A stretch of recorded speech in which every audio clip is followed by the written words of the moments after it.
Hello friends, welcome to seeds of physics. चलिए आगे बढ़ते हैं। हमने हमारे पुराने वीडियोस में Newton's first law of motion, Newton second law of motion already discuss कर लिया है। अगर आप वो वीडियोस देख चुके हैं तो इस वीडियो में हम बात करने वाले हैं हमारे न्यूटन्स के नेक्स्ट लॉ की, जिस the Newton's third law of motion. देखिए, Newton's third law of motion I have written on the board, let's just read it. It says that to every action there is an equal and opposite reaction. इसका क्या मतलब है, इसको एक simple से practical example से समझने की कोशिश करते हैं। देखिए, आपके सामने ये क्या है? This is a board. ये मेरा व्हाइट बोर्ड है जिसमें मैं लिख रही हूँ, and this board is hung on a wall. तो दैट मीन्स इसके पीछे एक वॉल है। तो हम वॉल को और बोर्ड को एक कलेक्टिव एंटिटी मान लेते हैं। तो अब अगर मैं अपने हाथ से इस वॉल के ऊपर प्रेशर लगाती हूँ, इस बोर्ड के ऊपर प्रेशर लगाती हूँ, जो कि सारा का सारा वॉल पे भी जाएगा। तो if I am going to press this wall using my hand, What will I experience? मेरा क्या अनुभव रहता है ऐसा करने से? देखिए, सिंपल सी बात है, मैं जिस भी चीज पे फोर्स एक्सर्ट कर रही हूँ, वो फोर्स वही ऑब्जेक्ट महसूस करेगा जिस पे वो फोर्स एक्सर्ट किया जा रहा है।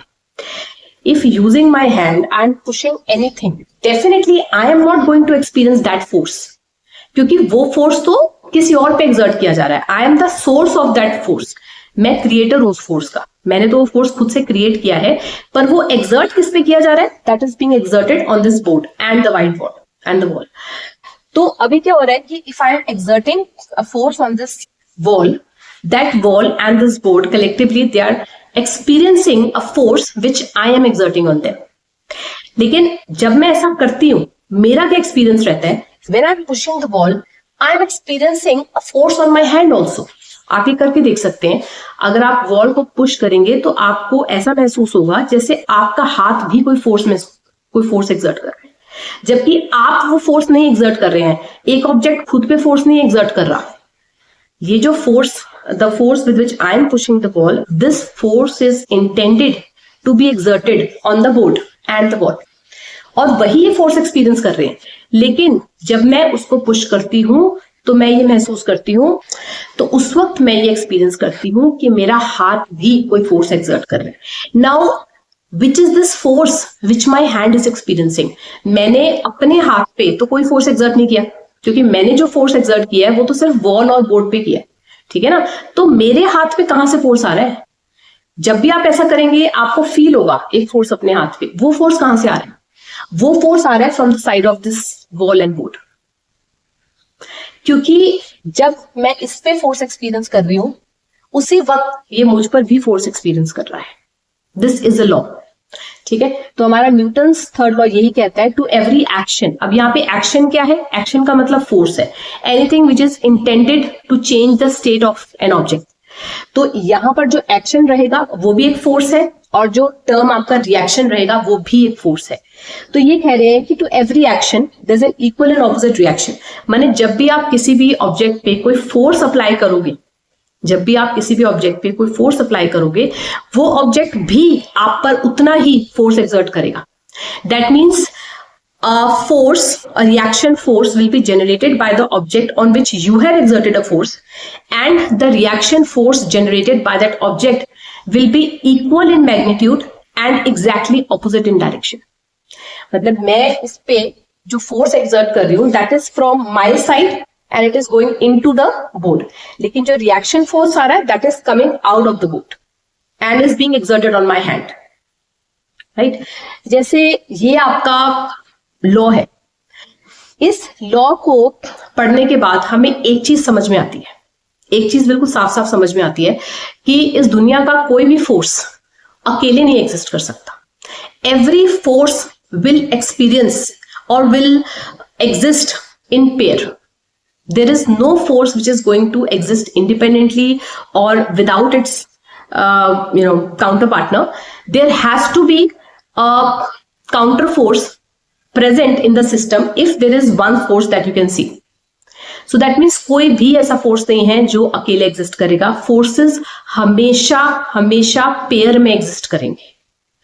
जैसे अब तक हमने न्यूटन्स फर्स्ट लॉ की बात करी, हमने न्यूटन सेकंड लॉ की बात करी, जिसमें हमने कुछ एग्जांपल्स डिस्कस करे, बहुत सिंपल वाले एग्जांपल्स हमने डिस्कस करे थे कि जैसे आपके पास सपोज एक ऑब्जेक्ट है, इस ऑब्जेक्ट का मास m है, and you are applying a force. This is your applied force Fa. You are applying a force on this object from one end. And why are we doing this? We want to change the state of this object. Suppose आपके पास ये object है, ये initially rest पर है, zero velocity पर है, और application of force का purpose क्या है? That after application of force we are intending to move this object or bring this object into motion. ठीक है ना, हमें इस तरह से स्टेट चेंज करना है, जिसके लिए हमने फोर्स का इस्तेमाल करा कि फोर्स को यूज करके एक ऑब्जेक्ट है जो कि रेस्ट पर है, I want to bring that object into motion, so for that purpose I am making use of this force. अब आपको ये लॉ पढ़ने के बाद लगेगा कि भाई यहां पर तो केवल एक ही फोर्स नजर आ रहा है, हमें तो वो दूसरा फोर्स नजर नहीं आ रहा. जैसे हम कहते हैं कि कोई भी फोर्स ऐसा नहीं है दुनिया में जो अकेले एग्जिस्ट करेगा, हर फोर्स के साथ उसका रिएक्शन होगा ही होगा, होना ही है, because this is a law कि अगर आपके पास कोई फोर्स है, वो फोर्स जिस भी ऑब्जेक्ट पे एक्सर्ट किया जा रहा है, वो ऑब्जेक्ट एक काउंटर फोर्स जनरेट करेगा ही करेगा, which is going to act exactly in the opposite direction to the force which acted on this.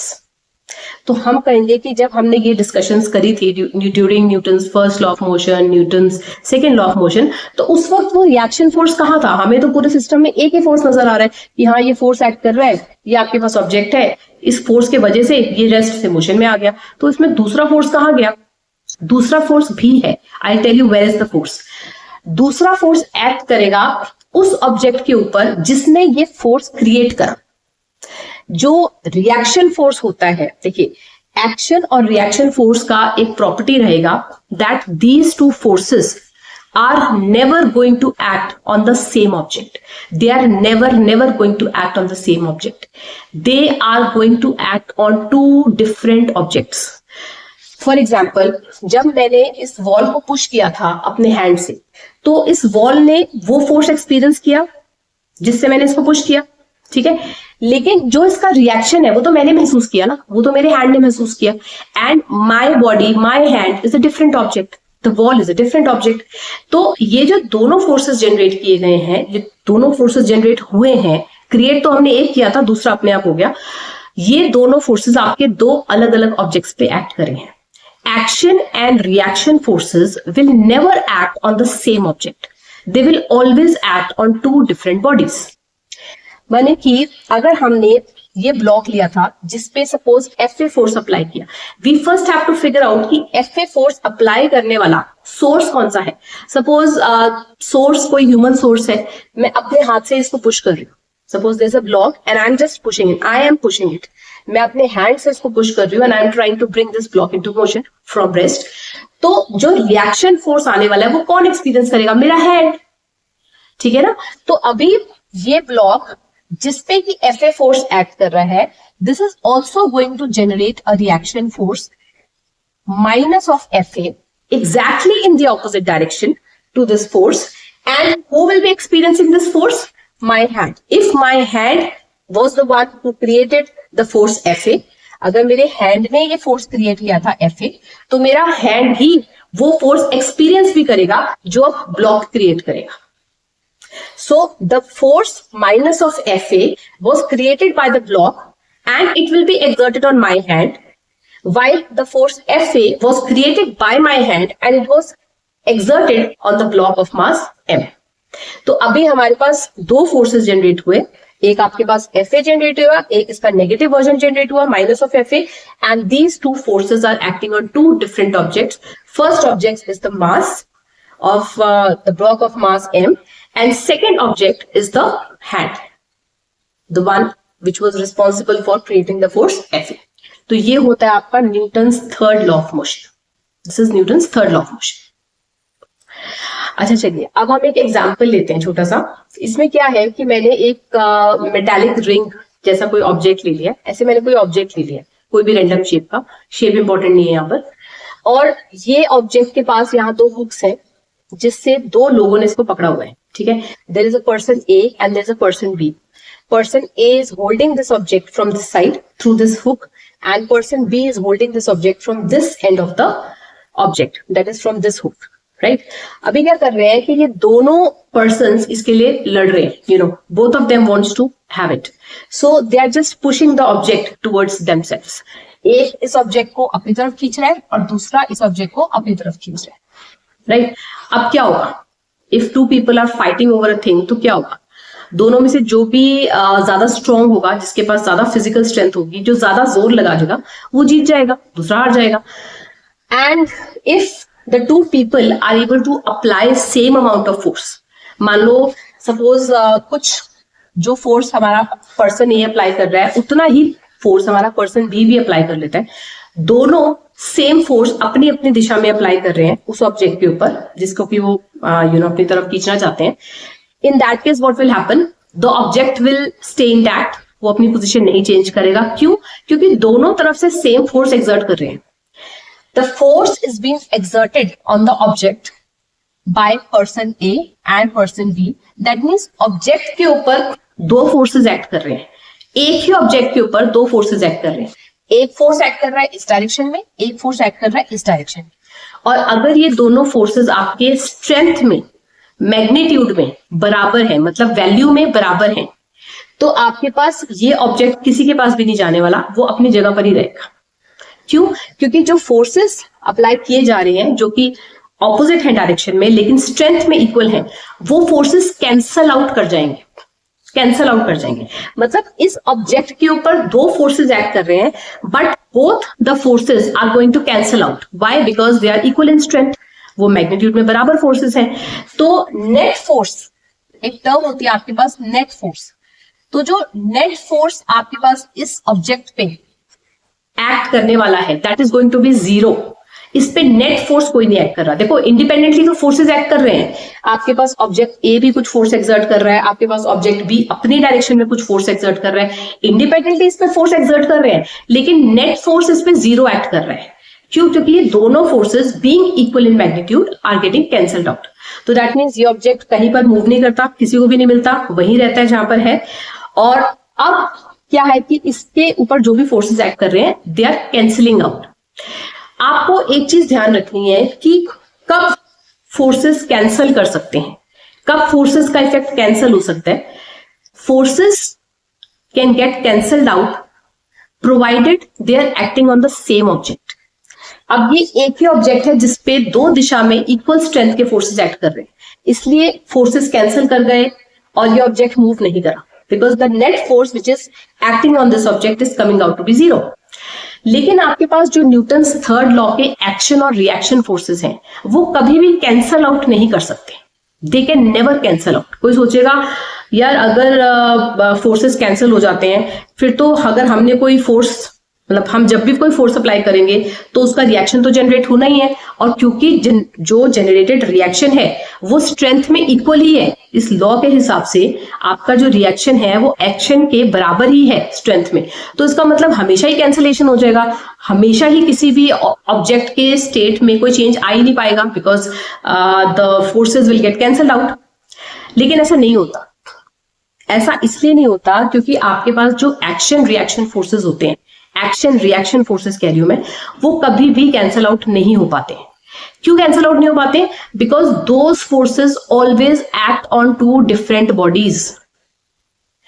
हमारे पास कैंसिलेशन सिर्फ उन फोर्सेस की हो सकती है जो फोर्सेस आपके एक ही ऑब्जेक्ट पे काम कर रहे हैं, जैसे कि यहां पर दो फोर्सेस एक ऑब्जेक्ट के ऊपर काम कर रहे थे इसलिए वो फोर्सेस कैंसिल हो गई। लेकिन अगर दो फोर्सेस दो अलग ऑब्जेक्ट्स पे कैंसिल हो रहे हैं, सॉरी दो अलग ऑब्जेक्ट्स पे एक्ट कर रहे हैं, तो उनका कैंसिलेशन का तो कोई सेंस ही नहीं बनता ना। आपके पास एक ऑब्जेक्ट के ऊपर, एक ही ऑब्जेक्ट के ऊपर दोनों तरफ से फोर्स एक्ट करेगा, वो तो कैंसिल हो जाएगा। लेकिन अगर आपके पास एक ऑब्जेक्ट के ऊपर फोर्स एक्ट कर रहा है और जो रिएक्शन है वो किसी दूसरे पे एक्ट कर रहा है, वो इस पे खुद पे थोड़ी एक्ट करेगा। जो रिएक्शन एक ऑब्जेक्ट जनरेट करेगा that will be acting on some other object. So those two forces because they are acting on two different objects, how can they cancel each other? तो उनका कैंसिलेशन नहीं हो सकता। They are non cancelable forces. In fact, every force is a non-cancelable force. I must tell you how. Every action reaction force is a non-cancelable force. Forces तो cancel हो जाते हैं, but action reaction force कभी cancel नहीं हो पाते। देखिए, अब जैसे आपके पास क्या हुआ था, जैसे पर्सन A ने इस रिंग को अपनी तरफ खींचना शुरू किया, तो इसने एक एक्शन क्रिएट करा। देखिए, इसने इस पे फोर्स एक्सर्ट करा, इसने इस पे फोर्स एक्सर्ट करा, ठीक है, इस डायरेक्शन में एक्सर्ट करा, because it intends to move the ring towards himself. ठीक है ना। तो एक्शन जो पर्सन ए है उसने रिंग पे जो फोर्स एक्सर्ट करा वो अपने दिशा में एक्सर्ट करा, तो इसका ये तो एक्शन फोर्स था। इस एक्शन फोर्स का रिएक्शन क्या होने वाला है? इसका रिएक्शन फेस करने वाला है खुद ये person. Reaction from the side of this ring, जितना फोर्स इसने इस ऑब्जेक्ट पर एक्सर्ट करा, जितना फोर्स ऑब्जेक्ट ए ने इस रिंग पर एक्सर्ट करा, ठीक उतना ही फोर्स ये रिंग भी इस पर एक्सर्ट करेगी, उतना ही फोर्स ये रिंग भी इस पे एक्सर्ट करेगी। वो जो पेयर ऑफ फोर्सेस होंगे ना, वो एक्शन रिएक्शन फोर्सेस होंगे। देखिए, इस रिंग के ऊपर एक बंदा यहां से फोर्स अप्लाई कर रहा है, एक बंदा यहां से फोर्स अप्लाई कर रहा है। ये जो दो फोर्स कैंसिल हो रहे हैं, ये एक्शन रिएक्शन फोर्सेस नहीं है।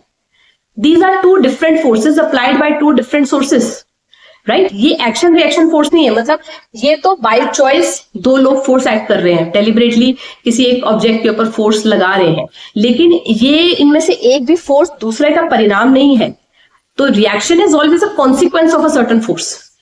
Reaction force is always a result of a certain action. ये जो फोर्स, जो बंदा, जो आपके पास ऑब्जेक्ट बी है जो कि रिंग के ऊपर फोर्स एक्सर्ट कर रहा है, ये फोर्स इसकी चॉइस से एक्सर्ट कर रहा है। ये रिंग का दिया हुआ रिएक्शन नहीं है, ठीक है ना। क्योंकि रिंग का दिया हुआ रिएक्शन कौन एक्सर्ट, किस पे एक्सर्ट होगा? रिंग का दिया हुआ reaction for the action that object एक में मेड ऑन रिंग, रिंग का दिया हुआ रिएक्शन भी ये ऑब्जेक्ट ही फेस करने वाला है। दैट मीन्स ऑब्जेक्ट ए भी एक रिएक्शन फेस करेगा अलग से, और ऑब्जेक्ट बी भी एक रिएक्शन फेस करेगा अलग से। ऑब्जेक्ट ए कौन सा रिएक्शन फेस करेगा? That depends on the force that it exerted on the ring. For the force that the object A exerted on the ring, it is going to face a reaction. Likewise, for the force that object B exerted on the ring, it is also going to face a reaction. तो यहाँ पे क्योंकि action forces दो हैं, action forces ही दो हैं, तो reaction forces भी दो होंगे।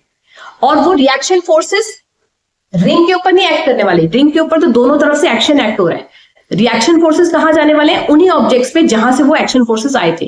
दैट मींस एक एक्शन फोर्स आपका ऑब्जेक्ट बी पे एक्सर्ट किया जाएगा, सॉरी एक रिएक्शन फोर्स, और एक रिएक्शन फोर्स आपका ऑब्जेक्ट ए पे एक्सर्ट किया जाएगा from the side of ring. लेकिन जो फोर्सेस यहां पर कैंसिल हुए, जिसने इसके नेट फोर्स को जीरो बनाया, वो एक्शन रिएक्शन फोर्सेस नहीं थे। दे उन फोर्सेस में क्या रिश्ता है? देखिए, जो नेट फोर्स मैं बोल रही हूँ कि यहाँ पर जीरो है, वो क्या है? वो जो नेट फोर्सेस यहाँ पर जीरो कर रहे हैं, मतलब नेट फोर्स जो यहाँ पर जीरो आ रहा है, वो कौन से फोर्सेस के कैंसिलेशन की वजह से जीरो हो रहा है? वो दो डिफरेंट एक्शंस के कैंसिलेशन की वजह से हो रहा है। एक्शन और रिएक्शन के कैंसिलेशन नहीं होते कभी भी, ठीक है।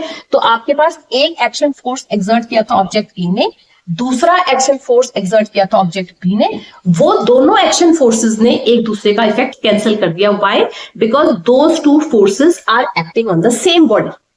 तो जो फोर्स एक ही बॉडी पे एक्ट करेंगे वो एक दूसरे का इफेक्ट कैंसिल कर सकते हैं, और वो फोर्सेस कभी भी एक्शन रिएक्शन फोर्सेस नहीं हो सकते। एक्शन रिएक्शन फोर्सेस हमेशा एक बॉडी और दूसरे बॉडी पे, in an interaction you will always have two different objects on which you will see an action acting, and on the other you will see the reaction coming on, right? तो आपके पास जब भी हम कहते हैं कि किसी भी ऑब्जेक्ट के ऊपर नेट फोर्स जीरो हो गया, जैसे आपने स्कूल्स में वो गेम खेली होगी, स्पोर्ट्स डे पे अक्सर टग ऑफ वॉर खेली जाती है। So you have one team on one side and the other team on the other side, both are pulling the rope towards themself. तो उसमें भी यही होता है कि अगर आपकी जो रोप है वो किसी एक साइड पे नहीं जा पा रही है, वो बैलेंस्ड रह रही है अपनी पोजीशन पे, तो उसका कारण यही होता है कि दोनों जो टीम्स है वो सेम स्ट्रेंथ का फोर्स अप्लाई कर रहे हैं, और वो जो दोनों फोर्सेस अप्लाई कर रहे हैं that is acting on the same object, that is the rope.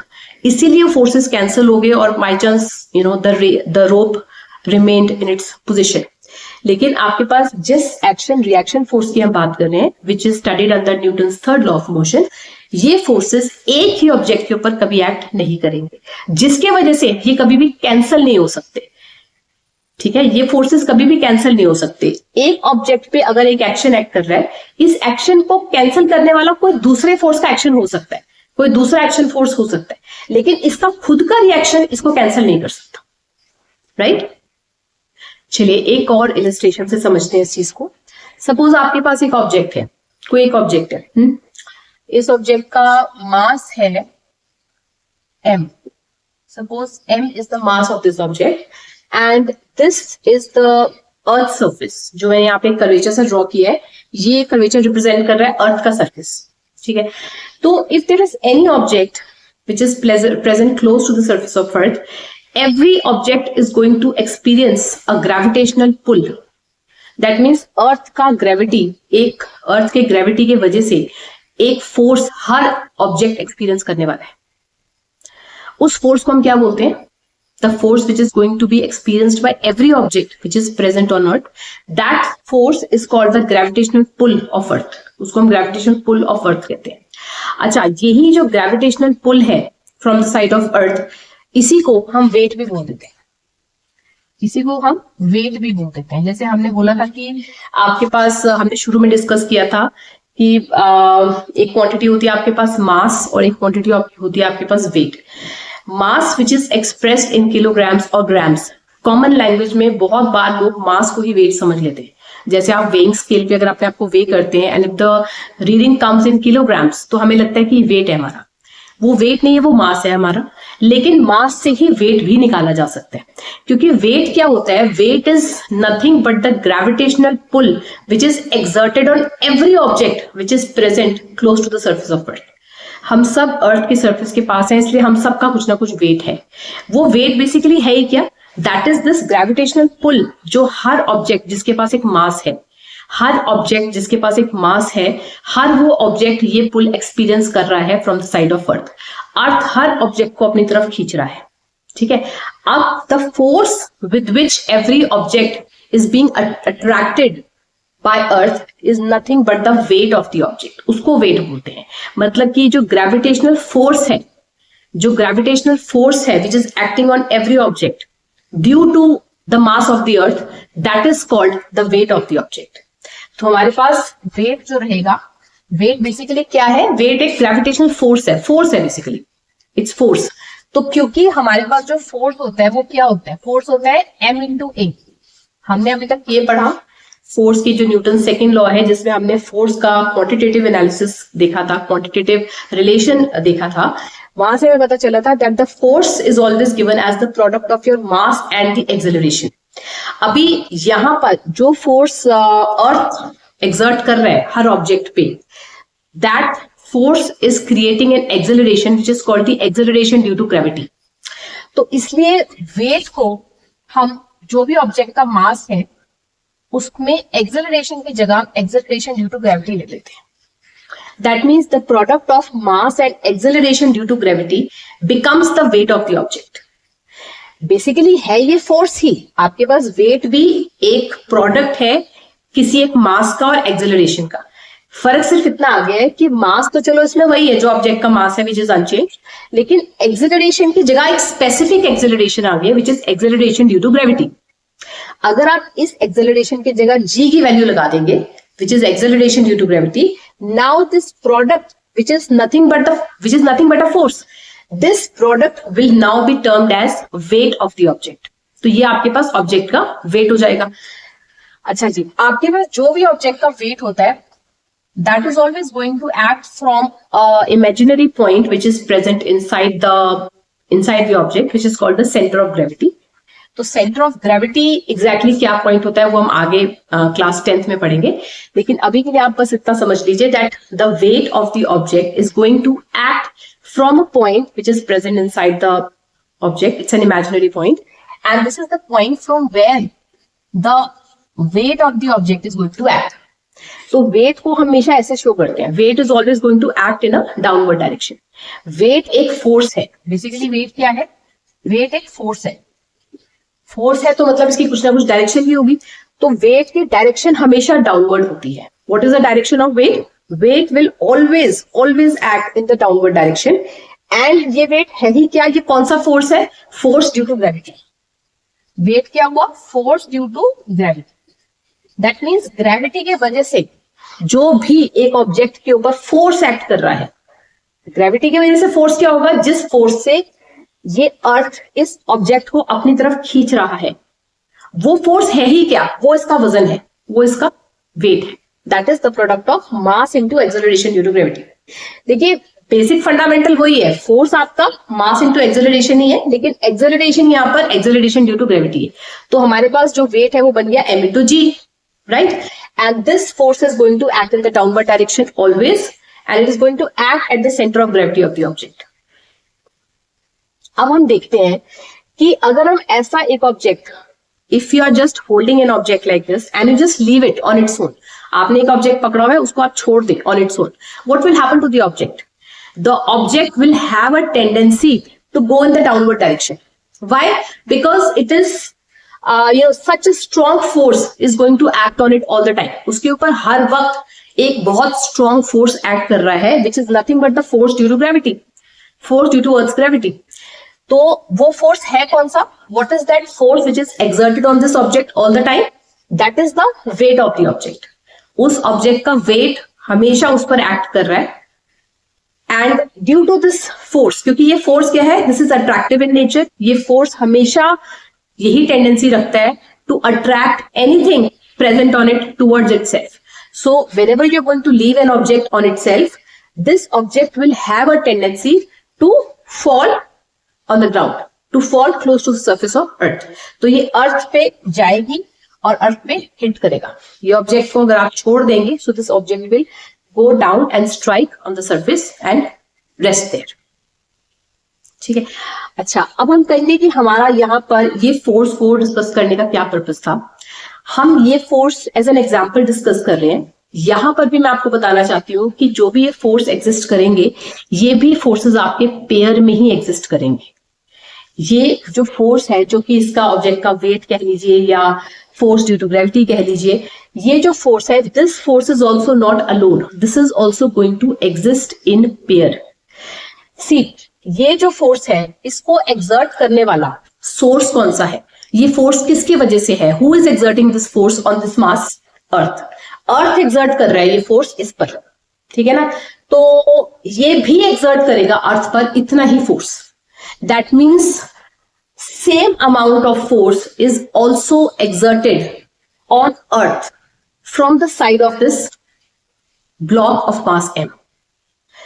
इसका मतलब हमारे पास अगर ये जो ब्लॉक है, ये अर्थ की तरफ इस तरह से हम शो कर रहे हैं that it is being attracted towards the earth in this direction, earth will also be attracted towards this object in this direction. Sorry, not this direction, this direction. Exactly in the opposite direction. इस force के exactly opposite direction से ये object भी अर्थ को attract कर रहा है. देखिए, हमें क्या होता है, हमें सिर्फ ना वन साइडेड चीज नजर आती है. आपको सिर्फ ये नजर आएगा कि हमने अगर ये ऑब्जेक्ट को छोड़ दिया, then this object will go and attract earth. ये अर्थ के ऊपर चला जाएगा, अर्थ को, बिकॉज अर्थ इसको अट्रैक्ट कर रहा है. आपको हिलता हुआ सिर्फ ये ऑब्जेक्ट नजर आ रहा है, आपको अर्थ तो हिलता हुआ नजर नहीं आ रहा. आपको ये तो दिखेगा नहीं कि इस ऑब्जेक्ट ने भी एक इक्वल एंड ऑपोजिट फोर्स अर्थ पे एक्सर्ट करा है, जिसकी वजह से अर्थ भी इस ऑब्जेक्ट को अप्रोच कर रहा है. You will not be able to see any such effect. ऐसा कुछ दिखेगा नहीं. ऐसा है पर ऐसा हमें दिखता नहीं है. और eyes are able to notice only the movement of this object, and our eyes will not notice the movement of object like earth. What is the reason behind that? उसका रीजन सिंपल है. देखिए, ये जो दोनों forces हैं, according to Newton's third law of motion, ये जो दोनों फोर्सेस हैं, ये स्ट्रेंथ में बिल्कुल बराबर है. ये स्ट्रेंथ में बिल्कुल बराबर है. ठीक है. मतलब mg मैग्नीट्यूड का अगर एक फोर्स आपके पास इस तरह से एक्ट कर रहा है, which is created due to earth, due to mass of the earth, तो mg मैग्नीट्यूड का ही एक फोर्स अर्थ पर भी एक्सर्ट होना चाहिए due to this block as a reaction. ठीक है. तो रिएक्शन आपका इस डायरेक्शन में एक्ट करेगा with a negative sign. Negative sign मतलब कि negative sign is only showing this thing कि ये जो फोर्स है ये ऑपोजिट डायरेक्शन में है. देखिए, वेक्टर क्वांटिटीज में जो साइंस होते हैं वो केवल डायरेक्शन इंडिकेट करते हैं. तो आपके पास यहां हम एक नेगेटिव साइन लगाएंगे, जिसका मतलब सिर्फ ये है कि इस फोर्स की डायरेक्शन एग्जैक्टली ऑपोजिट है to the weight of this object, जो कि है. और दूसरी बात, आपके पास ये जो फोर्स है ये एग्जैक्टली सेम है स्ट्रेंथ में और डायरेक्शन में बिल्कुल ऑपोजिट है. लेकिन आप कहेंगे कि अगर ये फोर्स एग्जिस्ट कर रहा है, आई मीन अर्थ को भी कोई इस फोर्स से पुल कर रहा है, तो अर्थ क्यों नहीं मूव कर रहा? मूवमेंट केवल इस ऑब्जेक्ट में ही क्यों हो रही है, अर्थ में क्यों नहीं हो रही है? अर्थ में मूवमेंट इसलिए नहीं हो रही है क्योंकि अगर आप ये फॉर्मूला देखें, force is equal to mass into acceleration. If you just see this formula, every force is a product of mass and acceleration. इस दुनिया का हर force will be given by the product of mass and acceleration. तो आपने इस object का mass define करा m, इस ऑब्जेक्ट का मास आपने डिफाइन कर दिया m, ठीक है. एक्सेलरेशन का वैल्यू आपका एक्सेलरेशन ड्यू टू ग्रेविटी है, मतलब a का वैल्यू आपने यहाँ पर g ले लिया. तो ये जो फोर्स है, this is the force which is exerted on this object. तो इस ऑब्जेक्ट के ऊपर ये एक्सेलरेशन है, ये मास है, ठीक है. अब इतने ही स्ट्रेंथ का फोर्स, इतने ही स्ट्रेंथ से ये ऑब्जेक्ट अर्थ को भी पुल कर रहा है. लेकिन ये जो आपके पास प्रोडक्ट है, इसमें जो ये मास लिया गया है m, this is mass of the block, this is mass of the block. लेकिन अगर आप यही फोर्स में अर्थ का मास इंटू एक्सेलरेशन करेंगे, अर्थ का मास इंटू एक्सेलरेशन से एक फोर्स का प्रोडक्ट, फोर्स के लिए एक प्रोडक्ट निकालेंगे, तो जो अर्थ का मास है वो आपके पास ब्लॉक के मास के हिसाब से बहुत ज्यादा है. See, mass of earth is very very very very big in comparison to this mass m which is of the block. Block के मास के हिसाब से अर्थ का मास बहुत ही ज्यादा है.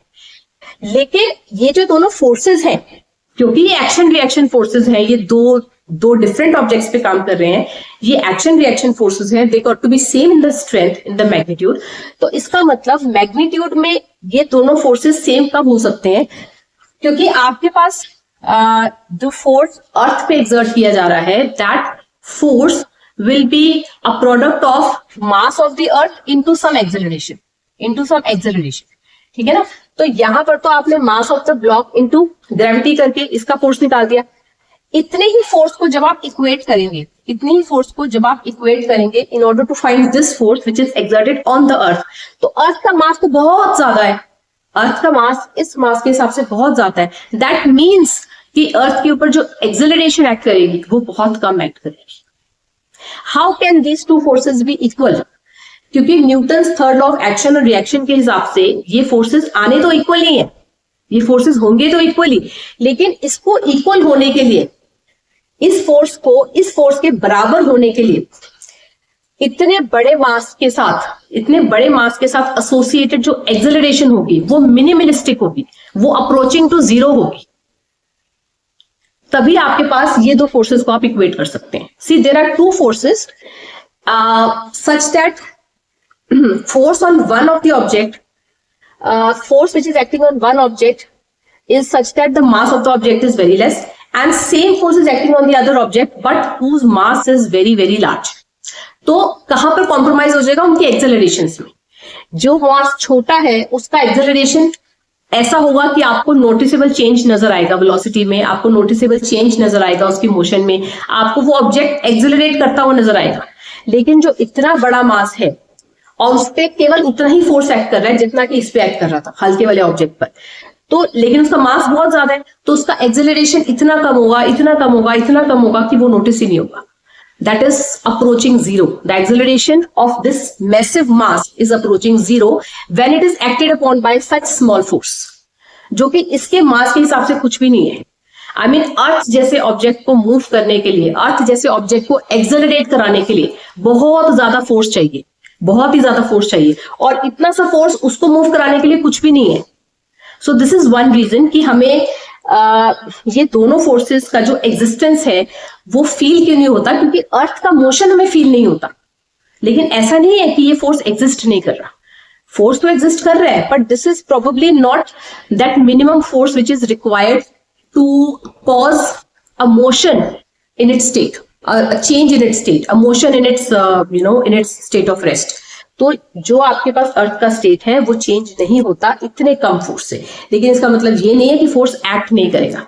तो आपके पास रिएक्शन फोर्स हमेशा एक्ट करता है whenever there is a force which is acting on the object from the side of gravity, so that object also creates an equal and opposite force on earth, but it's just that we don't see that the existence of that force on earth because the earth is very massive. Okay, तो हम फिर से एक बार वही example ले लेते हैं. हमारे पास ये ऑब्जेक्ट है जिसका मास m है. हम अगर इसको रिलीज कर देते हैं, if you just leave this object on its own, this object due to its weight due to its weight, due to the gravitational force which is exerted by earth on it, it will have a tendency to just go down. ठीक है, ये नीचे चला जाएगा, गिर जाएगा आपके पास surface के ऊपर जाकर और वहां जाके रेस्ट करेगा. ऐसा ही होता है. अच्छा, what if I keep a table beneath this object? Suppose मैं इसको अपने आप पे ना छोड़कर what I do, instead I keep it on a table top. Suppose यहाँ पर एक टेबल है और मैं यहाँ पर एक टेबल पे इस ऑब्जेक्ट को रख देती हूँ. ठीक है, इस ऑब्जेक्ट को रख देती हूँ. अभी क्या होगा? If I'm going to use a table and I'm going to make this object rest on this table, then what will happen? जाहिर सी बात है, आप किसी चीज के ऊपर कोई दूसरी चीज रख देंगे तो दूसरी चीज के वजन की वजह से एक फोर्स हमारा इस चीज पर एक्सर्ट होगा, इस सरफेस पे एक्सर्ट होगा जो हमने यूज किया उसको सपोर्ट करने के लिए. That means if I am keeping this block on this table top, what will happen due to the weight of this object. अब क्योंकि देखिए, आप टेबल रखें, आप टेबल ना रखें, अर्थ की ग्रेविटी की वजह से ब्लॉक को तो अर्थ अट्रैक्ट करेगा ही करेगा. चाहे आपके पास ये ब्लॉक फ्री छोड़ दिया जाए जैसे कि पहले था, चाहे आप इसको टेबल से सपोर्ट दे दें, कुछ भी करें, लेकिन वेट तो इसका रहेगा ही हमेशा. वेट रहने का मतलब ये है कि अर्थ की तरफ से ग्रेविटेशनल पुल तो इस पे एक्सर्ट होगा ही हमेशा. A gravitational force will always act on this object, no matter it's allowed to rest on some surface or it is allowed to move on its own. आप कुछ भी कीजिए, वेट तो रहेगा एक ऑब्जेक्ट. इसके वेट के वजह से, due to the weight of this object which is existing because of the earth's gravity, that weight is now going to exert a force on the surface of the table. अब इसके wait के वजह से देखिए, इसका जो wait है वो तो ऐसे एक्ट कर रहा है. The weight of the object is acting same from the center of gravity of this object. तो वेट तो हमारा ऐसे कर ही रहा है, वेट इसी पर ही एक्सर्ट हो रहा है जिस पर अर्थ ने एक्सर्ट करा है फोर्स, जो कि ब्लॉक है आपका. लेकिन इसके वेट के वजह से a force will be exerted on the table top. ये जो आपने सामान किसी भी चीज के ऊपर आपने कुछ रख दिया है तो उसके वेट की वजह से टेबल टॉप पे कुछ वजन चला जाएगा, कुछ क्या पूरा वजन चला जाएगा उसका. ठीक है, that means there will be a force which will be exerted on the table. So what will the table do? What will the table do? The table will also exert an equal and opposite force on the block. यही होता है action reaction force, कि आपके पास जो block है, block के weight के वजह से एक फोर्स एक्सर्ट किया जाएगा टेबल पर, और वो फोर्स कितना होगा? वो फोर्स उतना ही होगा जितना कि ब्लॉक का वेट है. तो आपके पास जो ब्लॉक का वेट है वो है mg. That means a force equal to the weight of the block, which is mg, will be exerted on the table from the side of block. Now what will the block do? As per Newton's third law of motion or as per Newton's third law of action reaction, what will the block do? Block will generate an equal and opposite force on the block. Table top क्या करेगा? वो इतने ही strength का एक force exert करेगा block के ऊपर. That means this way. ठीक है, so this force which will B, इसको हम नॉर्मली रिप्रेजेंट ऐसे करते हैं, इसको हम नॉर्मली ऐसे रिप्रेजेंट करते हैं, इसको हम बोलते हैं नॉर्मल रिएक्शन. इसको हम क्या बोलते हैं? We call it normal reaction. So normal reaction indicated by N. So normal reaction is the force which is exerted by the table top on the block. तो टेबल टॉप जो block पे force exert कर रहा है as a reaction, उसको हम बोलते हैं नॉर्मल रिएक्शन, इंडिकेट करते हैं हम एन से. And what was the action for which this normal reaction is generated? वो एक्शन कौन सा था जिसके लिए नॉर्मल रिएक्शन जनरेट हुआ? वो एक्शन था a force which was acting on the table top due to the weight of the object. That was not the weight of the object. बहुत बार इसमें स्टूडेंट्स को कंफ्यूजन हो जाता है, उन्हें लगता है कि जो एक्शन इस टेबल टॉप पे एक्ट कर रहा है वो ऑब्जेक्ट का खुद का वेट ही है. ऑब्जेक्ट के वेट के वजह से एक फोर्स एक्ट कर रहा है जो कि वेट के बराबर है. ये जो फोर्स एक्ट कर रहा है आपका टेबल टॉप पे, ये जो फोर्स है ये क्या है? This mg force. ये आपके वेट के बराबर ही है, वेट की वजह से ये फोर्स, पर weight is still acting from the same point. ठीक है, तो अभी क्या होता है इस सिचुएशन में? What is the apparent wait of the block? आपके पास जो ब्लॉक का वेट था वो आपके पास कितना था? द ब्लॉक का wait was mg. That is the weight of the block. अब जब हमने एक टेबल रख दिया उसको सपोर्ट करने के लिए, तो इस ब्लॉक के ऊपर नेट फोर्स कितना एक्ट करेगा? What is going to be the net force which is going to act on the block? Net force which is going to act on this block will be equal to 0. ये आपके पास 0 act करेगा। 0 क्यों act करेगा? क्योंकि इस पे जो forces act कर रहे थे वो फोर्सेस कैंसिल हो गए। अब आप कहेंगे कि कौन से फोर्सेस कैंसिल हो गए? एक्शन रिएक्शन फोर्स तो कैंसिल नहीं होता। हाँ, एक्शन रिएक्शन फोर्स नहीं कैंसिल हुआ, इसके ऊपर कोई 2 नेट फोर्स एक्ट कर रहे थे, वो दोनों कैंसिल हो गए। कौन से फोर्स कैंसिल हुआ है? टेन। देखो आपके पास, आप यहां पर देख लीजिए, एक हमारे पास एक ब्लॉक है, इस ब्लॉक का एक अपना वेट है, ठीक है, एक इस ब्लॉक का एक अपना वेट है। That means this is a force which is acting on the block because of the earth gravity. ये तो अर्थ की ग्रेविटी की वजह से इस पे एक फोर्स एक्ट कर ही रहा है। इस वक्त जब हमने कोई टेबल टॉप नहीं रखा था तो हमारे पास इस एक्शन के साथ एक रिएक्शन पैदा हुआ था। रिएक्शन हमने पहले डिस्कस कर दिया, वो इस तरह से था, जिस स्ट्रेंथ से ये अट्रैक्ट किया जा रहा था अर्थ से, ये भी अर्थ को उसी स्ट्रेंथ से अट्रैक्ट करेगा। And those were action reaction forces, and those two forces are clearly found to seen on 2 different objects. ये वाला जो फोर्स है जो कि अर्थ इस पे एक्सर्ट कर रहा है, ये इस ऑब्जेक्ट पे एक्सर्ट करेगा, और जो ये ऑब्जेक्ट अर्थ पे एक्सर्ट करेगा वो अर्थ पे एक्ट करेगा। उसके लिए जो ऑब्जेक्ट है वो अर्थ है, ठीक है। तो ये ऑब्जेक्ट, ये जो दोनों फोर्सेस है, ये 2 डिफरेंट ऑब्जेक्ट्स पे काम कर रहे हैं because they are action reaction forces and they can not be cancelled, they can never be cancelled.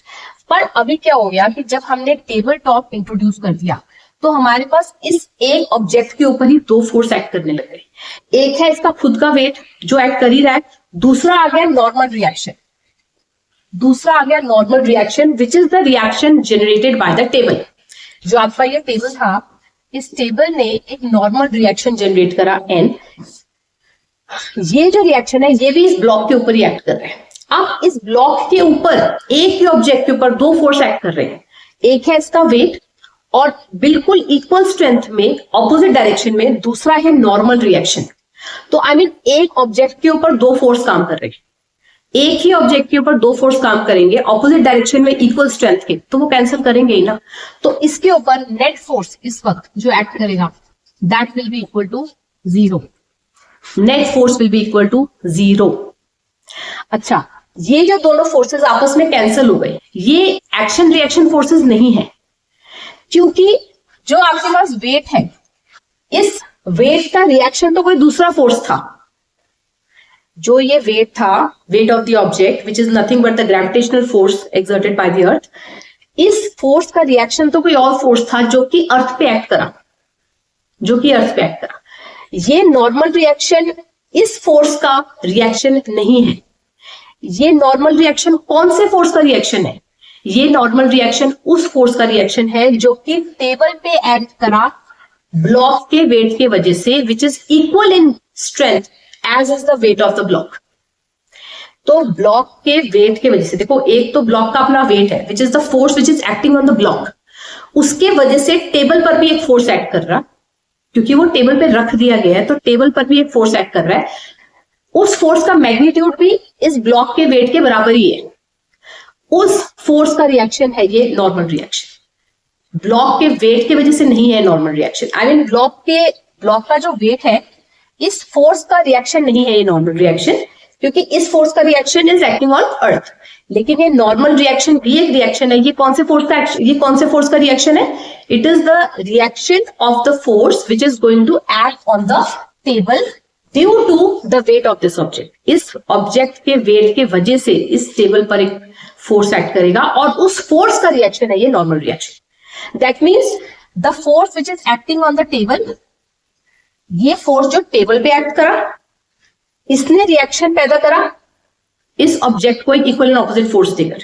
तो फिर से ये वाले दोनों फोर्सेस तो अलग अलग बॉडीज पर एक्ट कर रहे हैं ना। एक फोर्स टेबल पे एक्ट कर रहा है और उसका जो रिएक्शन है वो ऑब्जेक्ट पे एक्ट कर रहा है। तो ये दोनों एक्शन रिएक्शन फोर्सेस फिर से कैंसिल नहीं होंगे। कैंसिलेशन कौन से फोर्सेस की हो रही है? इस ऑब्जेक्ट के वेट की और नॉर्मल रिएक्शन की, जो कि इस ऑब्जेक्ट के वेट का रिएक्शन फोर्स नहीं है। जो ऑब्जेक्ट के वेट का रिएक्शन फोर्स नहीं है, वो उस फोर्स का रिएक्शन फोर्स है जो कि वेट के वजह से टेबल पर एक्सर्ट किया गया है, राइट?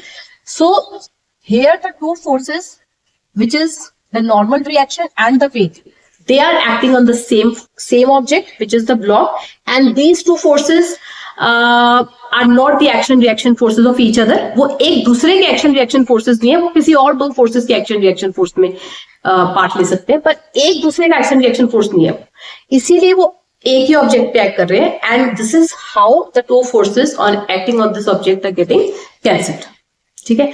तो आपके पास यहाँ पर नेट फोर्स इस सिचुएशन पे आपके पास इस ऑब्जेक्ट में 0 हो जाएगा। आई मीन जब ये ऑब्जेक्ट को हमने ऑन इट्स ओन छोड़ा हुआ था, जब कोई टेबल नहीं था सपोर्ट में, तो आपके पास क्या था, इस ऑब्जेक्ट पे एक नेट फोर्स एक्ट कर रहा था, जिसकी वजह से ये ऑब्जेक्ट एक्सेलरेट कर रहा था।